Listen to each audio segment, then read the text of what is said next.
As classes gramaticais servem para agrupar palavras de acordo com sua função gramatical e de acordo com sua natureza dentro do enunciado. Atualmente, elas estão divididas em 10 classes, sendo substantivo, artigo, advérbio, numeral, pronome, verbo, adjetivo, preposição, conjunção e interjeição. As palavras ou classes gramaticais também podem estar agrupadas em variáveis e invariáveis. Quando são variáveis, vão variar de acordo com o tempo, passado, presente ou futuro, de acordo com o gênero masculino e feminino e de acordo com o numeral, podendo ser plural ou singular. Quando elas são invariáveis, elas vão exercer sua função gramatical sem depender do tempo, do gênero ou do numeral. As classes gramaticais servem também para que o indivíduo tenha um entendimento mais abrangente sobre o tipo de palavra que ele está tratando, para não confundi-las entre si. Na gramática, os substantivos servem para designar o nome dos seres ou das coisas.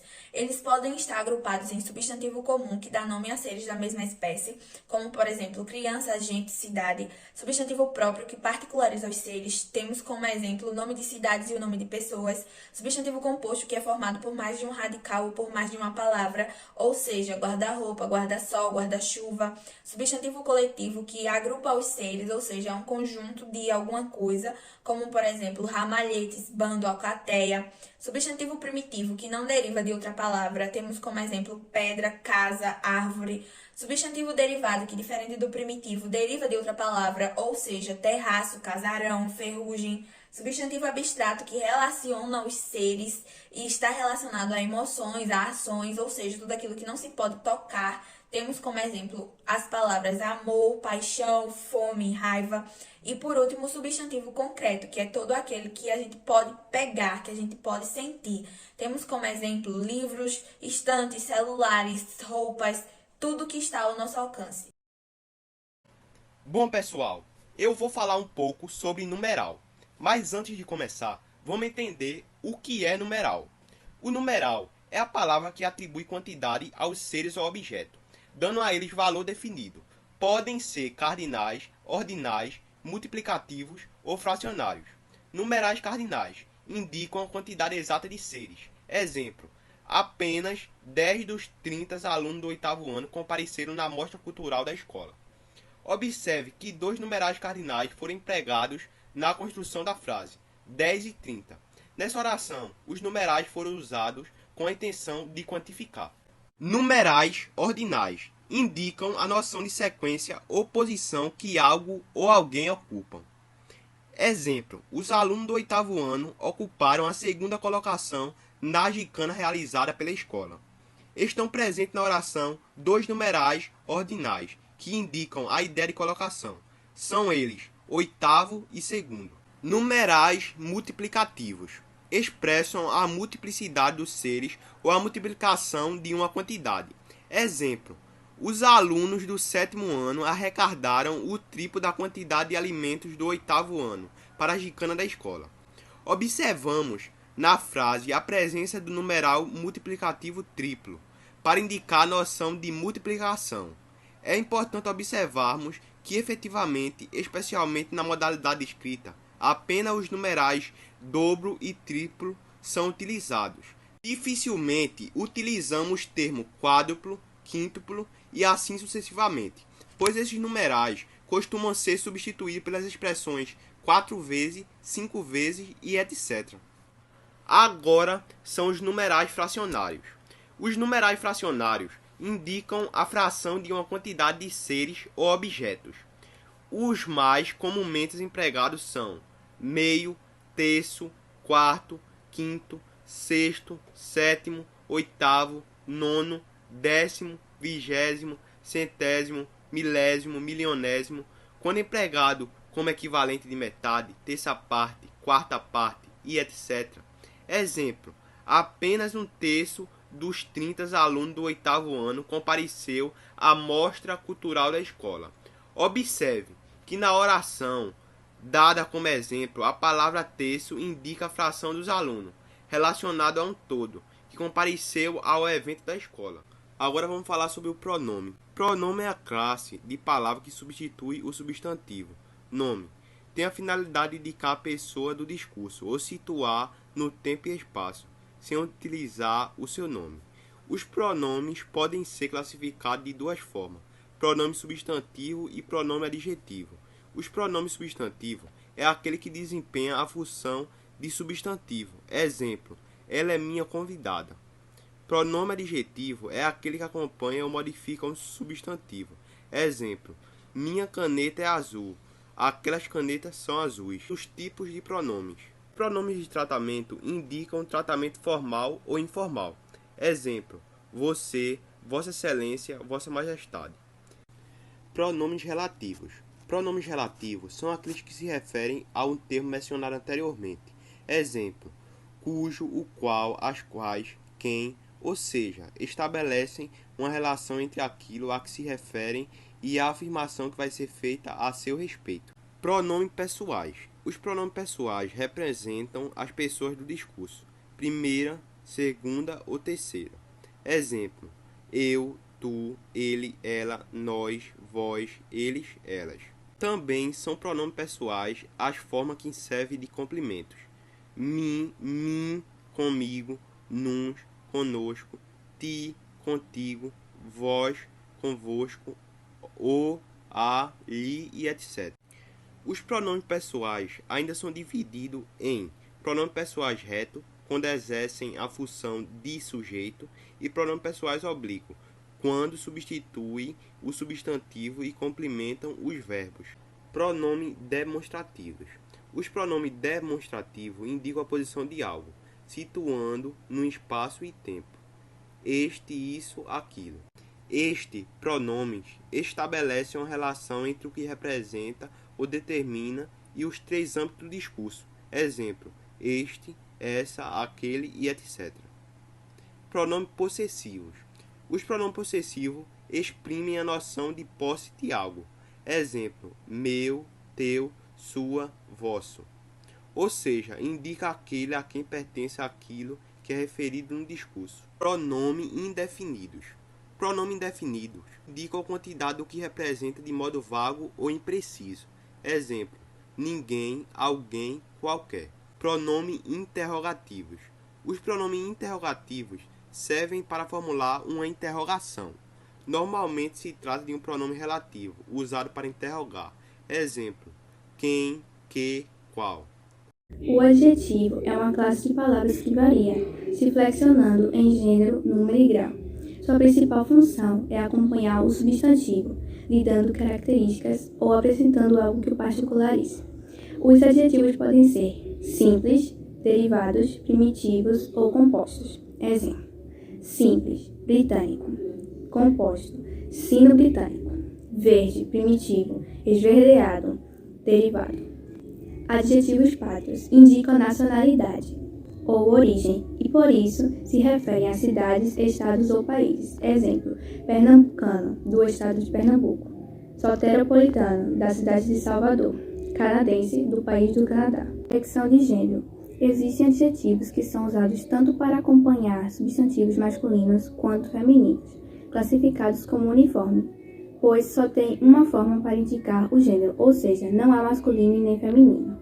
Contudo, há adjetivos que são flexionados quanto ao gênero, chamados de biformes. Exemplos: biformes, estranho, chorão, tímido. Uniformes, frágil, ruim, incrível. Nos adjetivos compostos por dois adjetivos, só o segundo sofre flexão. Se for composto por um adjetivo e um substantivo que for o segundo elemento, não irá variar. Exemplo: cidadã luso-brasileira, cidadão luso-brasileiro. Flexão de número. O adjetivo simples concorda com o substantivo em número, mas se for um adjetivo composto por dois adjetivos, apenas o segundo elemento vira plural.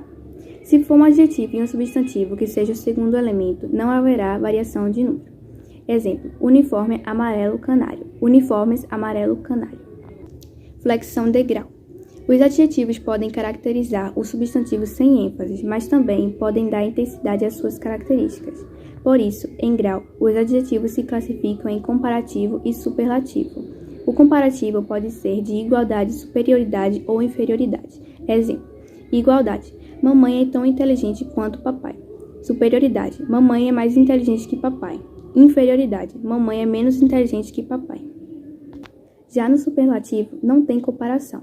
A característica é absoluta. No caso, algo ou alguém se destacará na multidão. Superlativo relativo. Atribuído a um ser que possui uma característica específica. Pode ser de superioridade ou inferioridade. Exemplo: sou a mais talentosa da minha turma. Superlativo absoluto. São destacadas com a ideia de excesso. Quando se utiliza um advérbio, é chamado de analítico. Quando se usa um sufixo, é chamado de sintético. Exemplo: você é muito chata, analítico. Você é chatíssima, sintético. O artigo é a classe gramatical que geralmente antecede um substantivo, variando em gênero e em número. Pode ser contraído com algumas preposições e, às vezes, ter outras funções nos enunciados. Artigos definidos. Os artigos definidos indicam que um ser é específico, por já ter sido citado, ou ser de conhecimento dos interlocutores. Exemplos: a lição que aprendi hoje foi simples. Ele passeava sempre com o cachorro dele. Artigos indefinidos. Por sua vez, os artigos indefinidos servem para indicar uma generalização, ou sendo a primeira vez que se representa determinada espécie, ainda sem ser de conhecimento mútuo dos interlocutores, por ser a primeira vez que aparece no discurso. Exemplos: uma lição que aprendi hoje foi simples. Ele passeava sempre com um cachorro. Bom, preposição é um ato ou efeito de prepor, no caso de pôr antes ou depois. É uma classe de palavras invariáveis que liga dois elementos à oração, subordinando o segundo ao primeiro. As preposições são palavras usadas para marcar relações gramáticas, que são substantivo, adjetivos, verbos e advérbios. Em outras palavras, as preposições são unidades linguísticas. No caso, dependem uma das outras. A proposição é aquilo que expressa através de sentenças declarativas, que é verdadeiro ou falso. Dando alguns exemplos sobre ela. O gato tem pelo. O carro é veloz. O Brasil tem mais de 500 anos usando a bandeira verde, amarelo e azul. Verbos são palavras que expressam uma ação, um estado ou uma mudança de estado. Além disso, alguns verbos chamados de relacionais só formam uma relação sintática na oração. A correta compreensão do papel do verbo obedece a uma premissa lógica fundamental. Toda ação ou estado tem uma causa e um causador e produz um efeito. O verbo é o elemento que determina o acontecimento fundamental, no qual todas as outras palavras de todas as outras classes gramaticais se relacionam. Por exemplo, Marcos escreveu uma carta. Ocorre nessa frase uma ação, pois as palavras Marcos, uma e carta não formam uma estrutura com sentido próprio, sem a presença do verbo escrever. Portanto, seguindo a sequência lógica, primeiro, Marcos é a causa de tudo. Segundo, escreveu é a ação, o elemento que liga a causa ao efeito. Terceiro, a carta é o efeito, aquilo que resultou da ação promovida pela causa. Percebe-se a importância do verbo no processo de comunicação, seja ela falada ou escrita. Devido a essa importância, o verbo é, sem dúvida, a parte da gramática mais importante de ser estudada. Para a síntese, o verbo é o elemento que determina a divisão das orações. Sendo assim, onde houver um verbo, haverá uma oração, pois alguma coisa estará de fato acontecendo. Na oração, o que acontece é uma relação de causa e efeito, sendo o verbo o intermediador dessa relação. O verbo é a classe de palavras mais rica em reflexões. Assim sendo, o verbo reveste diferentes formas para indicar a pessoa do discurso, o número, o tempo, o modo e a voz. Também serve para formar outros tempos e ligar termos. Existem verbos regulares, irregulares, anômalos, defectivos, impessoais, unipessoais, abundantes, ligação, auxiliares, pronominais, reflexivos, transitivos e intransitivos. Podemos afirmar que advérbio é a palavra que modifica o sentido do verbo, acrescentando-lhe uma circunstância. Pode também se referir a um adjetivo ou a outro advérbio, ou até mesmo a uma oração inteira. Dessa forma, os tipos de advérbio podem indicar lugar, tempo, modo, intensidade, dúvida, afirmação e negação. Além disso, temos as locuções adverbiais, que são expressões constituídas de duas ou mais palavras exercendo a função adverbial. Os advérbios também são suscetíveis ao processo de gradação e podem apresentar estruturas no superlativo ou comparativo, semelhantemente ao que acontece com o adjetivo. A função de caracterizar o verbo pode ser percebida na formação da própria palavra advérbio, em que o prefixo ad indica proximidade, contiguidade. Sendo assim, do ponto de vista funcional, os advérbios desempenham função morfológica e sintática. O advérbio não admite variação em sua forma e sua principal função é modificar o verbo. Advérbio do ponto de vista morfológico. O advérbio não flexiona em gênero nem em número, ou seja, se trata de uma classe gramatical invariável. Exemplo, a mãe sempre foi menos paciente que a filha. Notavelmente, a frase está com problema gramatical. Advérbio do ponto de vista sintático. O advérbio refere-se a um verbo, a um adjetivo, a uma locução adjetiva, a um advérbio, a uma locução adverbial, exercendo somente a função sintática de adjunto adverbial. As interjeições são palavras invariáveis que exprimem estados emocionais, ou mais abrangente, sensações ou estados de espírito, ou até mesmo servem como auxiliadoras para o interlocutor, já que lhe permitem a adoção de um comportamento expressivo sem a utilização de estruturas linguísticas mais elaboradas. Como, por exemplo, ó, ora, biche, socorro. As interjeições são consideradas palavras-chave, caracterizando-se como uma estrutura à parte, não desenvolvendo nenhuma função sintática. As interjeições vêm quase sempre acompanhadas de um ponto de exclamação. Logo após o ponto de exclamação, a próxima letra da próxima sentença tem que estar em maiúsculo. As interjeições são divididas em 3 grupos e podem ser classificadas de acordo com as emoções que elas traduzem, que são elas: interjeições onomatopeicas, interjeições exclamativas e interjeições interrogativas. Interjeições onomatopeicas são basicamente sons que criamos com a boca, como por exemplo, oba, oxi, olá, ui, ai, psiu. As interjeições exclamativas são palavras ou expressões de outras classes gramaticais que exercem a função de interjeição, como credo, perdão, ave Maria, basta, chega. As interjeições interrogativas, diferente das outras demais, são utilizadas pontos de interrogação e sempre utilizadas como um tom de pergunta, como por exemplo, como, em, perdão, mesmo, será. Vou falar sobre as conjunções. As conjunções são vocábulos gramaticais cuja função é reunir ou relacionar orações em um mesmo enunciado. Essa classe de palavras pode ser dividida em conjunções subordinativas e conjunções coordenativas, e cada uma dessas classificações possui as suas subdivisões, conforme a estrutura e o sentido determinados. As conjunções coordenativas. Conjunções coordenativas têm a função de ligar 2 termos independentes ou 2 orações coordenadas em um mesmo enunciado, estabelecendo algum tipo de relação nessa junção. As orações coordenadas são independentes entre si, podendo ser completamente entendidas quando separadas. Classificação das conjunções coordenativas. As conjunções coordenativas têm 5 classificações baseadas no sentido que estabelecem entre os elementos que conectam. São elas aditivas, adversativas, alternativas, conclusivas e explicativas. Exemplos: era uma pessoa brincalhona e ativa, não estava feliz nem triste, não gostava dele, porém tinha um bom convívio. Ora ficava estressado, ora ficava disperso. Talvez a fruta esteja madura, talvez ainda esteja verde. Conjunções subordinativas. Quando temos uma oração sendo dependente da outra, ou seja, quando uma oração depende da outra para ser entendida, dizemos que ela é uma oração subordinada à outra. Assim, a conjunção que liga a oração subordinada à oração principal chama-se de conjunção subordinativa. Classificação das conjunções subordinativas. As conjunções subordinativas podem ser integrantes ou adverbiais.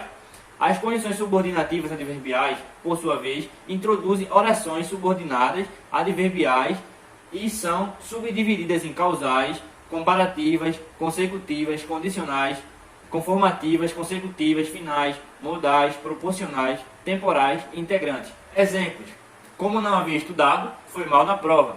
Ela treinou muito durante todos aqueles anos para conquistar o campeonato. Era tão boa líder quanto seu pai. Não falou nada antes que terminasse o dever.